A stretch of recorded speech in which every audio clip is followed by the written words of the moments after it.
Di sini ada sebuah tabel ya yang berisi tentang proses seleksi mahasiswa berprestasi di sebuah universitas. Memiliki dua buah kriteria, yaitu prestasi baik dalam bidang non-akademik maupun di bidang akademik.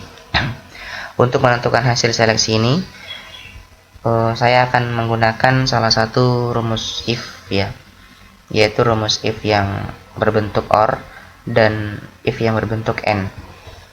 Nah, di sini untuk penentuan seleksi tingkat fakultas, saya akan menggunakan rumus if yang berbentuk OR atau if OR, karena di sini ada dua buah kriteria yang harus dipilih, baik yang prestasi non akademik maupun yang prestasi akademiknya.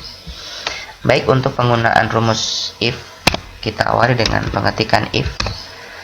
Kemudian logical test yang pertama adalah prestasi non akademiknya. Saya mematok di sini jumlah prestasinya harus lebih dari sama dengan 4, itu baru bisa lulus. Kemudian logical test yang kedua adalah di sini ada OR ya. OR buka kurung. Logical test yang kedua adalah yang IPK. IPK saya mematok IPK-nya itu harus lebih dari sama dengan 3,50. Nah, setelah itu baru saya tetapkan kriterianya lulus atau gagal. Ya, inilah formulanya untuk penggunaan logika if or atau rumus if or. Jadi sifatnya memilih atau alternatif. Artinya apa? Salah satu kriteria sudah cukup memenuhi untuk membuat mahasiswa tersebut menjadi lulus ya. Jadi jika ini saya enter, maka hasilnya lulus. Kemudian kenapa lulus ya? Karena IPK-nya pas 4, sedangkan maksud saya akademiknya, non akademiknya itu ada 4, sedangkan IPK-nya 3,52. Ini di atas 3,5 ya. Kemudian jika saya tarik ke bawah, ya ada 2 orang yang gagal. Nah, yang gagal ini disebabkan karena harus dilihat dulu IPK-nya tidak sampai 3,5 ya, dan indeks atau prestasi non akademiknya itu hanya 3, jadi tidak memenuhi syarat kedua-duanya. Sedangkan yang berikutnya, yang orang kedua atas nama Amran, di sini juga sama, prestasi non akademiknya hanya 3, sedangkan indeks prestasi kumulatifnya hanya 3,45, tidak sampai di 3,5. Jadi keduanya ini dinyatakan gagal. Nah, oleh karena itu dari 10 orang peserta yang lolos ke tahap berikutnya tinggal 8 orang. Nah, 8 orang ini akan diseleksi kembali di tingkat universitas. Nah, namun dalam seleksi ini saya akan menggunakan fungsi if yang berbeda, yang mana syaratnya adalah tidak hanya salah satu kriteria terpenuhi, tetapi dua-dua kriteria, baik prestasi non-akademik maupun prestasi akademiknya harus terpenuhi. Jadi dua-duanya harus terpenuhi. Oleh karena itu saya menggunakan logika if and ya, artinya dua-duanya. Nah, kemudian prosesnya sama, kita menggunakan logical yang pertama adalah non-akademik dengan syarat kita ubah ya, yang tadinya itu hanya lebih dari sama dengan 4, sekarang ditingkatkan lebih dari sama dengan 5, karena sudah di tingkat universitas ya, jadi lebih ketat gitu. Kemudian berikutnya logical test yang kedua, IPK-nya di sini saya mau meningkatkan batasnya ya, harus lebih dari sama dengan 3,70 ya, 3,70. Artinya di bawah itu maka peserta akan gagal. Nah, sekarang tutup kurung. Nah, kemudian ditentukan kriterianya lulus. Kemudian jika tidak terpenuhi, maka kita gunakan istilah gagal. Ya, tutup kurung. Nah, ini bentuk logika if and seperti ini. Kurang lebih sama dengan bentuk yang OR tadi, cuma bedanya adalah penggunaan kata and di setelah kurung pertama ya. Nanti enter. Nah, ini orang pertama, Budi, ini pasti gagal ya. Padahal tadi di tingkat fakultas dia lulus, tapi di tingkat universitas dia gagal. Kenapa gagal? Karena terjadi perubahan ya syaratnya. Di sini dia hanya 4, padahal tadi syarat minimumnya adalah 5. Sedangkan IPK-nya dia tidak mencukupi. Nah, syaratnya untuk menjadi mahasiswa teladan itu IPK-nya harus 3,7 ya. Ada peningkatan kriteria di sana. Sehingga dia gagal. Dan ditarik ke bawah ya. Nah, ya, ini hasilnya sudah kelihatan. Ini gagal. Yang kedua juga pasti gagal ya, karena tidak lulus di tingkat fakultas, pasti tidak lulus di tingkat universitas. Kemudian kita tandai semua yang gagal dulu. Ini gagal. Dan yang bawah juga gagal ya. Nah, yang lulus itu hanya ada 2. Hanya ada 2 orang yang lulus. Nah, sekarang kita lihat satu-satu. Kenapa mereka ini kebanyakan gagal? Karena tadi logikanya ada 2 syarat harus terpenuhi. Nah, berarti yang gagal pasti tidak terpenuhi. Meskipun untuk Wilda non akademiknya 5 terpenuhi, tetapi di sini IPK-nya hanya 3,52. Sedangkan syarat IPK adalah 3,70. Jadi otomatis tidak terpenuhi. Demikian juga yang di bawahnya, meskipun ini IPK-nya untuk Syahrul 3,89 ya, di atas 3,7. Namun non akademiknya hanya 4. Dia nggak terpenuhi juga. Nah, kemudian yang berikutnya ini pasti gagal karena tidak lulus di tingkat fakultas. Berikutnya adalah si Carlos. Dia gagal. Kenapa? Meskipun IPK-nya maksimal 4, tetapi non akademiknya hanya 3. Ya, seperti itu. Dan berikutnya ada Joni. Apalagi Joni ya, IPK-nya hanya 3,5. Dan di sini non akademiknya 4 ya, jadi tidak terpenuhi juga. Nah, ini juga IPK-nya tinggi si Aminah, tetapi non akademiknya hanya 4. Nah, oleh karena itu yang lulus itu hanya ada 2 orang, yaitu Kurnia dengan IPK 3,76 dan non akademiknya 5. Jadi memenuhi syarat ya. Nah, kemudian ada Anita juga dengan IPK-nya 3,78 dan akademiknya 5. Jadi meskipun IPK-nya maksimal seperti Carlos, namun prestasi non akademiknya tidak mencukupi, itu tidak akan lulus juga ya, seperti itu. Nah, dari Kurnia dan Anita IPK mereka tidak tinggi-tinggi ya, cukup 3,76, yang penting memenuhi syarat. Nah, namun itu bisa dikatakan lulus karena ditunjang oleh prestasi non akademiknya. Seperti itu. Jadi hasil seleksinya menunjukkan bahwa hanya ada 2 orang yang menjadi mahasiswa teladan ya, ada Kurnia dan ada Anita. Iya, tahapan selanjutnya adalah saya ingin menampilkan sebuah tabel sajian yang lebih sederhana dari tabel yang sudah ada di atas. Jadi hanya berisi, Anda bisa lihat tabel kedua ini ya, di bawah ini. Ini hanya ada 2 buah baris dan 4 kolom ya. Jadi tidak perlu menampilkan semuanya, tapi bisa menampilkan informasi secara lengkap. Caranya adalah di sini saya ingin membuat daftar nama dulu dengan cara mengklik sel yang berisi sel pada di bawah kolom nama ini ya. Kemudian saya klik menu data, lalu data validasi, dan ada pilihan list ya. Nah, ada list di situ.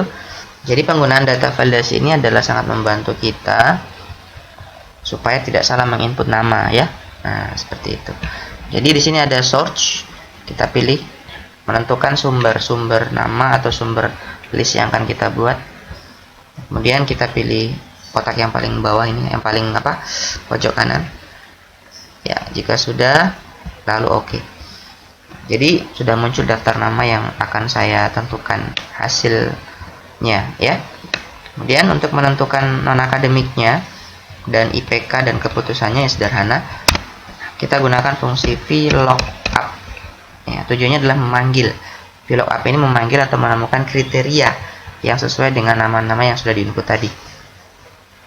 Kemudian di sini ada beberapa input, ada lookup value. Lookup value artinya adalah bagian mana yang akan kita lookup sesuai dengan kriterianya, yaitu nama tadi ya, itu lookup value-nya. Kemudian tabel array, kita blok semua isi tabel ya, semuanya kita blok.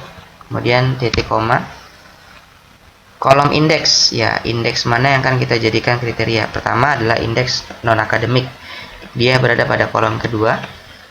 Lalu ada range lookup, artinya jika tidak terpenuhi maka hasilnya akan gagal atau salah ya. Nah, ini kita enter. Kemudian di bagian IPK juga sama, masih menggunakan VLOOKUP. Di sini lookup value-nya masih kolom nama. Kemudian tabel array-nya juga sama, diblok lagi semua. Kemudian yang berubah adalah kolom indeksnya. Yang tadinya non akademik kita bergeser ke kolom indeks ketiga, yaitu IPK. Nah, kriterianya masih sama, false jika tidak terpenuhi atau salah ya. Oke, dan yang terakhir di keputusan masih VLOOKUP juga. Nah, VLOOKUP-nya masih sama. Kemudian tabel array-nya juga masih sama. Nah, namun yang berbeda adalah kolom indeksnya ya. Di sini kita bergeser ke bagian seleksi yang paling akhir, yaitu universitas dengan kolom kelima. Kemudian akan false jika tidak terpenuhi. Ya, seperti itu. Setelah kita menentukan VLOOKUP dari ketiga kolom dan menentukan indeks namanya, sekarang kita coba lihat apa yang muncul. Nah, yang muncul adalah jika saya misalkan memilih Syahrul, maka semua kriteria yang terkait dengan Syahrul akan muncul secara otomatis ya, baik non akademiknya, IPK-nya maupun keputusan akhirnya. Nah, seperti itu. Jadi contoh misalkan Syahrul kan di atas ada 3,89 dan dia gagal ya. Nah, kemudian kita bisa pilih daftar nama yang lain, misalkan ada Anita. Nah, ini otomatis akan berubah juga. Non akademiknya 5 ya, IPK-nya 3,78 dan keputusan akhirnya dia lulus ya, seperti itu. Jadi penggunaan fungsi VLOOKUP di sini sangat memudahkan kita untuk memvalidasi data, artinya tidak ada data yang salah masuk, tidak ada data nama yang salah masuk. Nah, dan ini juga memudahkan tampilan tabel menjadi lebih sederhana ya. Nah, seperti itu. Namun jika misalkan kita salah mengetik nama, misalkan saja ya Budi, nah, diketik Budi tetapi yang muncul bukan Budi ya, misalkan saya salah ngetik gitu, Budi double I gitu ya, apa yang terjadi? Nah, otomatis tidak akan terisi nilainya karena di daftar isian nama tidak ada nama Budi yang double I ya, maka di sini rumusnya juga tidak akan berjalan. Oke, seperti itu. Misalkan kita pilih lagi, sini ada Amran ya, Amran pasti muncul sendiri ya, 3 sesuai dengan yang di atas 3,45 dan dia gagal. Oke, di contoh ini ada sebuah daftar harga buku ya di toko XXX dengan keterangan kode barang dan harga satuan ya. Jadi untuk penggunaan fungsi VLOOKUP-nya sederhana saja. Jadi misalkan di sini saya menghilangkan dulu ini ya, kolom nomor saya hilangkan supaya lebih praktis gitu kelihatan ya, atau di hide saja ya. Di sini penggunaan fungsi VLOOKUP-nya sederhana ya. Kita buat dulu list namanya atau data validasi seperti yang sudah diajarkan tadi ya, sama data validasinya, nama barangnya semua. Kemudian sudah muncul di sana ada nama barang dan listnya ada 5 buah item atau 5 buah nama barang. Kemudian kodenya adalah kita isi dengan VLOOKUP juga, VLOOKUP, kemudian lookup value, kemudian tabel array-nya sama, semuanya kita blok. Kemudian kodenya kan di kolom kedua ya, kemudian false, dan di harga satuan juga sama, masih sama VLOOKUP.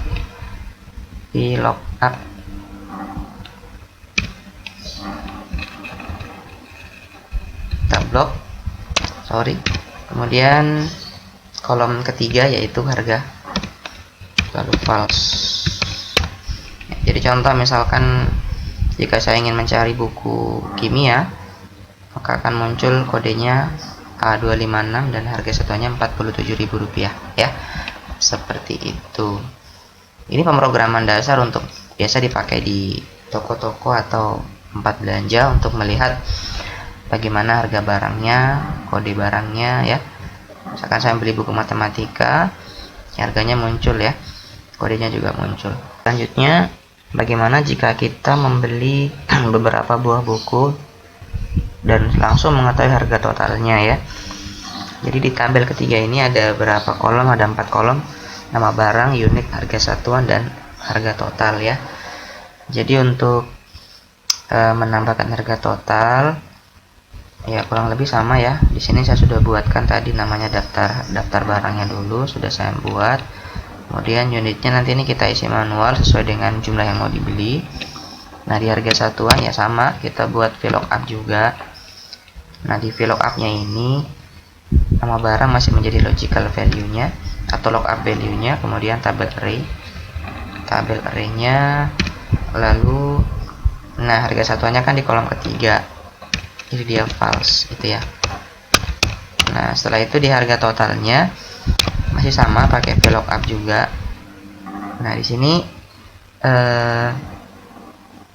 nama barang masih menjadi lookup value, kemudian tabel array-nya juga masih sama.